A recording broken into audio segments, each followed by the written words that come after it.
Il n'y a pas de stratégie plus vicieuse, plus immorale, plus répugnante que celle qui cherche la motivation en stimulant le sentiment de culpabilité.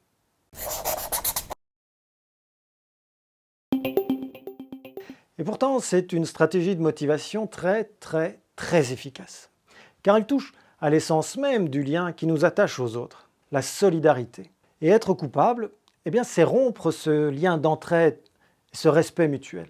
Et la condamnation sera au mieux le boycott, mais au pire le bannissement. Et le sentiment de culpabilité touche à notre besoin vital d'appartenance, à notre besoin de reconnaissance. Si vous jouez avec l'identité sociale de quelqu'un, vous finirez forcément par toucher son ego. Et donc soit vous aurez un effet de rejet immédiat parce que la personne est suffisamment confiante dans ses liens sociaux, soit, et c'est le cas le plus fréquent, vous créerez un asservissement volontaire de votre victime, prête à tout pour garder son statut au sein de la communauté. Et c'est là toute la force de ce stratagème.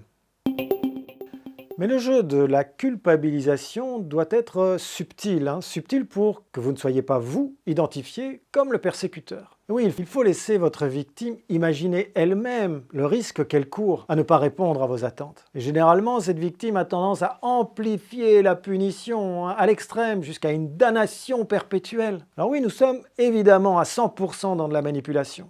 Et si vous voulez connaître la différence qu'il y a entre manipulation et influence, vous trouverez un lien dans la description.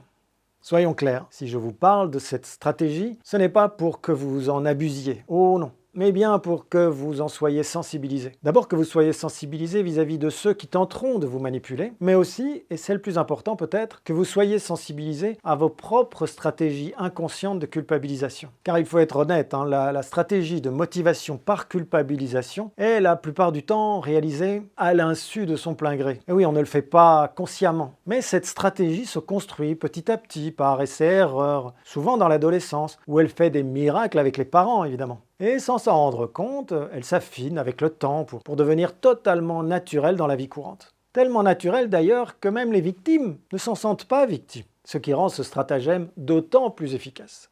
Voici un exemple. Vous habitez dans un appartement et votre voisine garde régulièrement vos enfants quand vous sortez. Mais si d'habitude vous la prévenez bien à l'avance, cette fois-ci, vous êtes un peu pris de court. Alors vous allez quand même sonner à la porte et lorsque celle-ci s'ouvre, vous lui demandez tout naturellement « Oh, salut Justine, tu vas bien? Dis-moi, tu as prévu quelque chose ce soir ?» Et si la réponse est non, il ne vous reste plus qu'à demander le petit service tant espéré. Comment sainte Justine pourrait-elle refuser ce service puisque cela n'entrave en rien ses projets? Et difficile de défendre l'idée qu'une soirée seule, au calme, lui aurait fait bien plus plaisir que cette merveilleuse compagnie de 2 enfants trop heureux de venir jouer chez cousine Justine.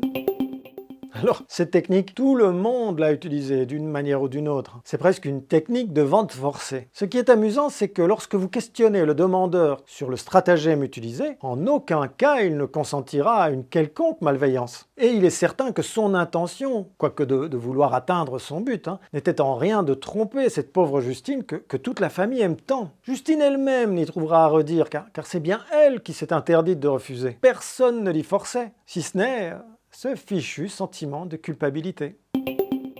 Dans le domaine professionnel, la théorie qui utilise aujourd'hui le principe de culpabilisation à son paroxysme, c'est un concept pourtant très humain et très égalitaire, c'est la méritocratie. La méritocratie a été imaginée à la base pour permettre à tout le monde de prendre la place qu'il mérite au sein de la société. Place qu'il mérite par ses actes, son engagement dans l'œuvre qu'il désire concrétiser. Cela doit donc éliminer toute distinction liée à l'origine sociale, familiale, à la couleur de peau, au genre de la personne. Et ce principe est tellement ancré dans nos esprits que nombreux sont ceux qui basent la réussite exclusivement sur la volonté et le travail, sur la ténacité et l'effort. Et cette vision idéalisée oublie totalement les très nombreux autres facteurs qui jouent en faveur et en défaveur de la réussite. Au point que le plus grand nombre considère une réussite comme méritée au regard exclusif du travail accompli. Mais pire, que ces mêmes personnes considèrent l'échec, lui aussi, comme bien mérité. Vous ne me croyez pas ?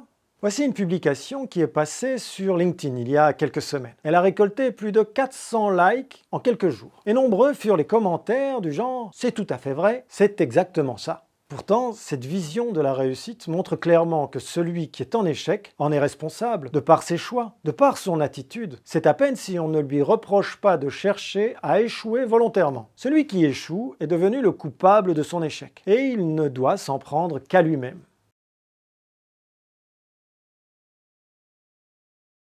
Dans une enquête du Créoc de 2014, 64% de Français interrogés considéraient que, s'ils le voulaient vraiment, la plupart des chômeurs pourraient trouver un emploi. Et 37% estimaient que les personnes qui vivent dans la pauvreté n'ont pas fait d'efforts pour s'en sortir. Alors pour moi, cette vision de la méritocratie est tout simplement révoltante. Cette dichotomie qui repousse en deux camps celui qui réussit et l'autre, le perdant, le loser, le médiocre, l'infâme, fainéant, tous les signes concordent. Allez, casse-toi maintenant!